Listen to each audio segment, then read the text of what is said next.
Okay. YouTube is about to eclipse Disney as the biggest media company in the world. Insane. And this is, the way this is written, it seems, I'm pretty sure it's an opinion piece. This came from Business Insider. And what that really should read is Google is about to. They kind of get into that in the article, so we'll go through it. So YouTube is about to eclipse Disney as the biggest media company in the world. You're still not paying enough attention to YouTube. I know. Some of you know that YouTube is not just a big force in media, but one of the biggest. But most folks, even people who make their living in media, don't fully get how big YouTube is, even though we keep pointing it out over and over and over. In the original article, those all link to more articles. So if you want to do like a deep dive on this, hit up Business Insider. The link is on screen right now. We'll put it on the video. I don't think we do, so you shouldn't promise that. Oh, well. Because that's more work that I've got to communicate to Genesis, and I don't think that happens. Well, it's on the screen. It's on the screen. It's on the screen. You can see it. And you could find it by Googling this article. It would not be hard. So, anyways, if you want to do deep dive on this, you can find more on Business Insider. And we don't take the full article either. So, like, we just take some of the highlights. Anyway, they pointed it out over and over and over. So let's try it again. This time, courtesy of MoffettNathanson analyst Michael Nathanson. Measured by revenue, YouTube was the second biggest media company in the world last year. It brought in $54.2 billion in 2024, just $5.5 billion behind Disney. And in 2025, Nathanson predicts YouTube should eclipse Disney and become the biggest media company in the world. If you wanted to, you could quibble with Nathanson's groupings. You could argue that Google itself is actually the biggest media company in the world, since it generates close to $350 billion in annual revenue, the majority of which comes from ads, or that Meta, which generated $160 billion in ad sales last year, is also much bigger. You could also point out, in his comparison, Nathan has pulled out Disney's $30+ billion a year parks business, which is a huge part of Bob Iger's empire, and one that's directly connected to its media properties. But like I said, quibbles. The point is that YouTube commands an extraordinary amount of time and interest from its users, who are no longer just kids, but everyone. Yep. What's wild with this, I want to add to that. So my parents, who are in their 60s, they spend probably 3 hours a day on YouTube. They watch more YouTube than TV. They watch like hockey and sports and golf and tennis and all of the things on TV. But like, they have channels that they follow on home construction and fishing and outdoor stuff and product reviews and healthy living, and then like they get the email notification saying, hey, so-and-so has updated another video, and they watch it. And we laugh about them all the time because they're like, they used to say, oh, this is not going to take off, you're watching that you're on that computer again. It's like they are sound just like in your it. dad when you use Yeah, that. I should.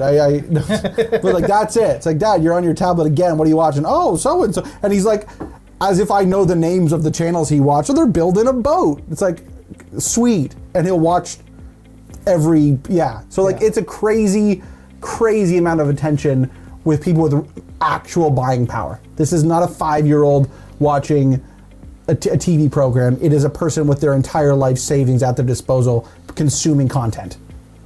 It's wild. I bug them a lot. It's incredible. So, what are your thoughts on quibbles? On the quibbles. So the quibbles. On the quibbles. The quibbles being that Google is actually a huge company, and Disney is actually a bigger company than implied by the report, and that Facebook also comes in there. Those are some like really valid points. Even then, add the $30 billion a year to the parks, and if you want to get like really add all the numbers up and go, okay, great, maybe it's not going to eclipse them. Well, but if you add the $30 billion, they go from being $5.5 billion behind to being $35.5 billion. But behind. it's still like you're second place. But then like also if you include the rest of Google's revenue, they're like way bigger. Way bigger. So like even if you said second, so let's just say it's not going to. Let's just say it's second. It's second. Yeah.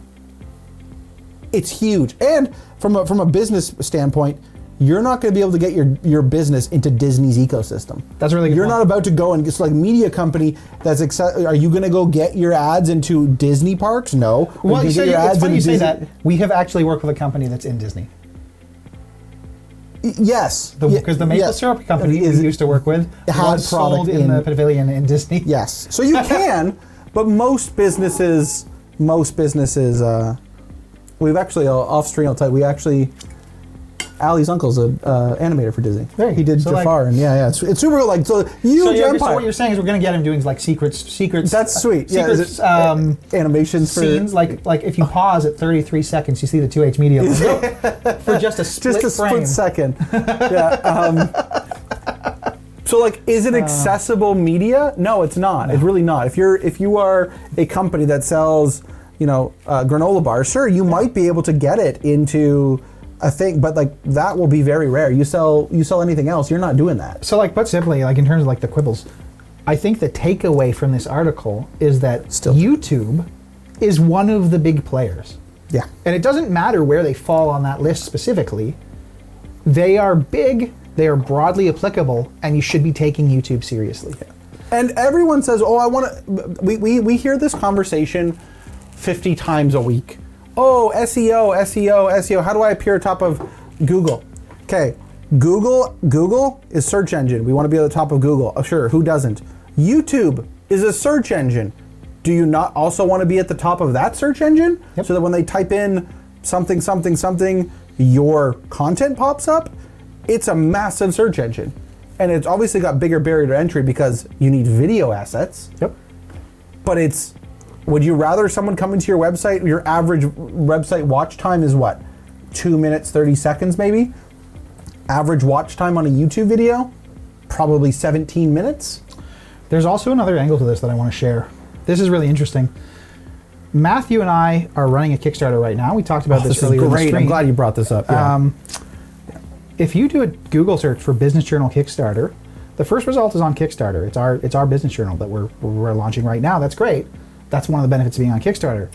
The second result, though, is our YouTube video, "How to Back the Pocket Business Journal on Kickstarter." That's been out for like 2 days, 3 days. That's less than a week old. And I challenge you to release a page on your website and get it onto page 1 on Google in 2 days. Yeah. That's hugely impactful. Good luck. And what that is we put the content out in Google's ecosystem, and then Google made it easy for people to find that content. Imagine that. So there's a ton of value to being on the platform that I really don't think you can overstate. How does 2H Media use YouTube? That's one example, but we use it a ton. So we have our channel. Yep. We release a ton of how-to content on that channel. We release the stream on that channel. We've got Shopify AMA content on that channel. We use it to house all of our all of our video assets on YouTube, and then we embed those on our website. We put those out in LinkedIn posts. We put those out in email marketing. We drive it. It's the house. Yeah. It's the house where all the video resources live, and we've got thousands and thousands and thousands of views. Yep. On that content. And it supports other things, right? We've got a video nurture series where every video we put up on YouTube, that turns into an email, a social media post, a web page.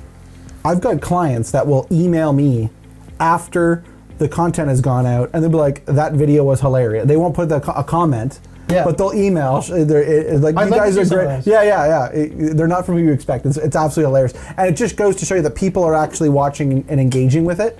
So we use YouTube a lot. Yeah. We have advertising on YouTube. Like we have display ads going up on YouTube. It is a great tool. There is great targeting on that tool. There are great analytics on that tool. We use a ton of it. Yeah. There's a lot. We do not have any. Now YouTube's been a really good fit for us. What kind of businesses should be on YouTube? Oof. What businesses shouldn't be on YouTube? What should? Yeah. Product businesses for sure. Product businesses for sure. I see so much content about so I was in the trades for 11 years. I see electricians, I see mechanics, I see tons of people that are like, "Oh, I'll show you how to change an alternator." And it's like somebody in their garage filming off a camera, and there are people that are teaching people how to tie a tie. There are people showing you how to install a sink or a toilet, or they're filing. Like there's tons and tons and tons of content out there that's educational, that's funny, that's food critic, like everything. There's there's no free lunch on YouTube. It is a fully developed ecosystem. There's not there's a gap. There's everything there. It's the same as a Google search. So like, let me actually answer that question a different way then. What type of businesses should be on YouTube? Businesses that have the bandwidth to approach YouTube consistently. Yeah, Because that's true of every platform, but yeah. right, but like if you're not going to do like one video and it's going to go viral and your company's going to suddenly make tons of money, like that's not realistic most of the time. Yeah. But if you can release like consistent, impactful content, that can do a lot for you. That can be a sales channel. That can improve your sales through your other channels by building confidence with your audience. There's a really interesting statistic. Web pages with video on them are more likely to convert even if people don't watch the video. By a huge percentage. Yeah. It's like, we're not going to get into percentage because it's you a don't lot. remember it. I don't remember. It's a lot. But It's not like 6%. It's a lot of percent. We have clients that are like, great, they sell seafood and they've got cooking tutorials on how to cook lobsters and how to descale fish and how to do like all of the things, because why would they not want to teach their customers how to use their products? There's a ton of it. Obviously, with a global platform, you are going to attract an audience beyond potentially your service area. I don't think that's bad. If you're going to get a bunch of people that comment on your stuff, even though they can't become a customer, that's just giving you more eyeballs. Who doesn't want more eyeballs? Period. So yeah, consistency. You need to be familiar with putting out video content. There's lots of content creators out there that don't have $80,000 of camera equipment. They've got a decent microphone and a modern cell phone and a well-lit location, and that's it. And they just do it on the regular, and that's cool. So it's really, really hard in today's society to get out of a video aspect somewhere. That's normally the discovery tool. YouTube Shorts are just as impactful as Instagram Reels. yeah. It really is. Now YouTube, they do release demographics on YouTube. The platform does skew a little bit male, but that changes over time. They give you all that information. So like if your audience was not on YouTube, you should always investigate that before you dive in. But by and large, there's going to be a community there. So I think we're mixing up some numbers here because I'm not finding the specific number on how many people are more likely to convert if they didn't watch the video, and I suspect that's much lower than you think it is. When a video is present on a landing page, conversion has been found to increase by 80 to 300%. 8,300. 80 to 300. 80 to 300. Okay. So having video on the page can increase conversion by 80% to 300%. That's huge.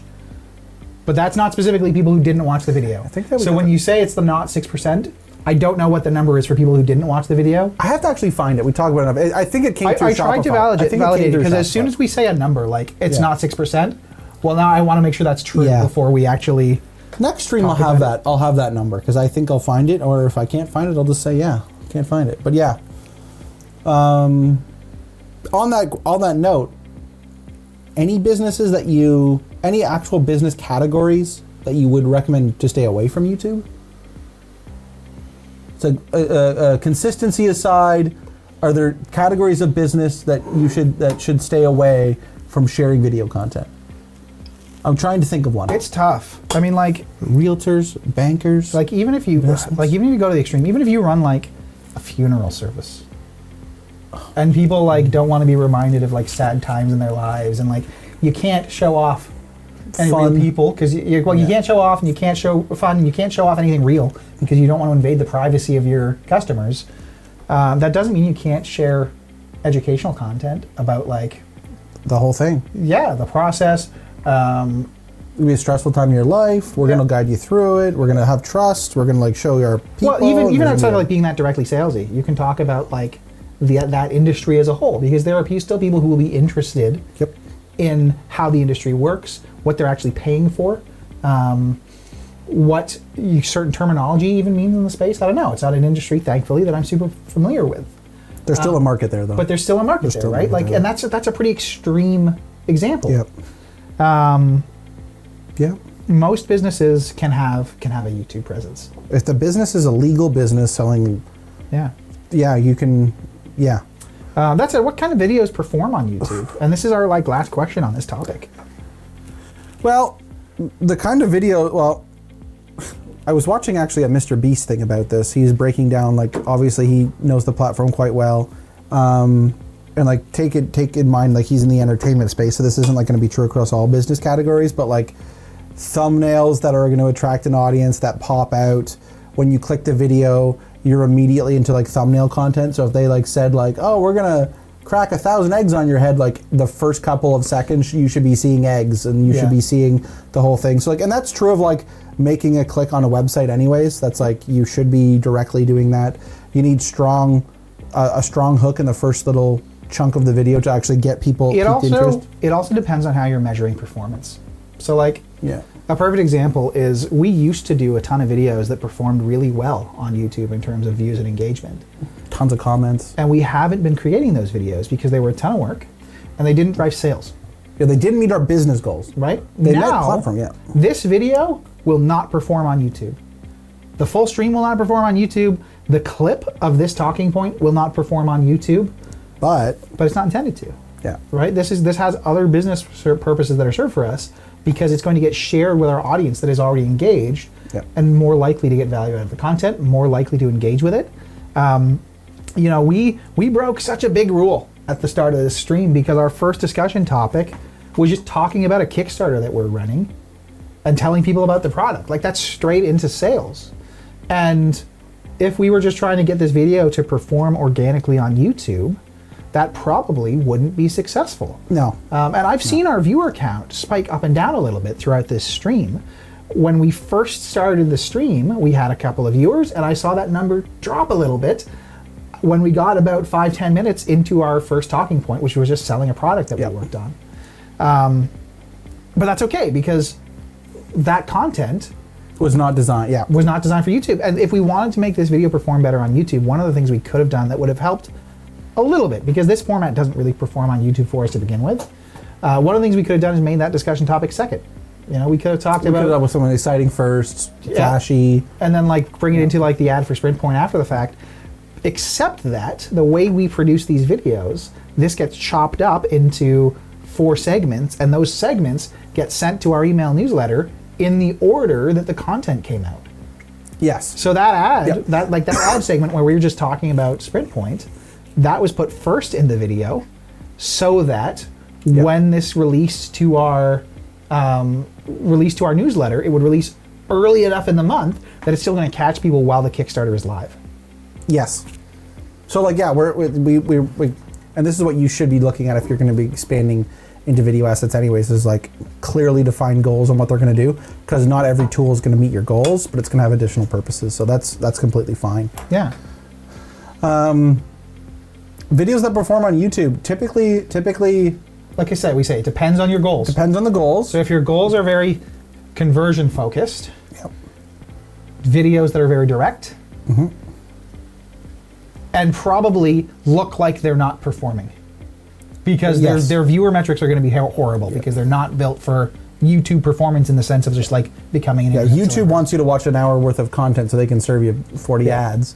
This is So you goal, like, again, the kind that perform is the kinds of videos that perform on YouTube, like platform specific, are meeting platform goals. You're saying if your goal is to just get a lot of views on the platform, so you're changing the goalpost. So if performance means receiving a lot of views on YouTube, getting a lot of likes, getting a lot of contents, what kind of video is gonna meet those goals? Yeah, flashy thumbnail, strong hook in the beginning, a longer runtime. Interesting or informational? So like our guides have done really well. We're showing people how to do specific things on Shopify. Yeah. The titles are especially interesting. But there's high search for them. They're informational, like, and then the information is not just, hey, buy our product. It's like about how to do something specific. I watch a ton of content on YouTube that's just by personalities that are enjoyable. Yeah. So it really depends. That one's a really big mixed bag, but again, the platform itself is fantastic. Yeah. Yeah. So we like it. Yeah. If you're not on YouTube, you should be on YouTube. Yeah. If you're a relatively large company and you've got like healthy budget to kick off some video production, but you don't have an internal team that can put that together for you, that's something we'd love to help you with. Yeah. Yep, we do. We love doing video work. You may have noticed that our sound quality is a little better this stream, or a little worse this stream. I won't actually know for sure until I've reviewed it in post-production. But from our early tests, it seems like it should be a little better because we've changed our microphone setup Fingers a little crossed. bit. We did test, but yeah. But you always get more information out of a full like hour-long stream than out of the short tests that we do when we're just checking gear. And it's our own stream, so it's not the end of the world if it's not like Yes. crystal clear and perfect audio. Because when we bring this tech out to a client shoot, That needs to be. we'll have this history to know some of the ins and outs. So read us out. Read us out. Yeah, man. Read us out. Yeah, like I said, if you'd like us to help you with some video work, we'd love to talk with you. If you have any questions about your marketing in general, the technology you're using in business, heck, even what grants are available in the Canadian ecosystem, we would love to have a chat with you. I would encourage you to book a free strategy session with one of our experts. We'll take the time to get to know your business, develop a plan that makes sense for you, and answer your burning questions so that you can move forwards with confidence and clarity. If that sounds impactful, then book a strategy session. And in the meantime, thanks for watching.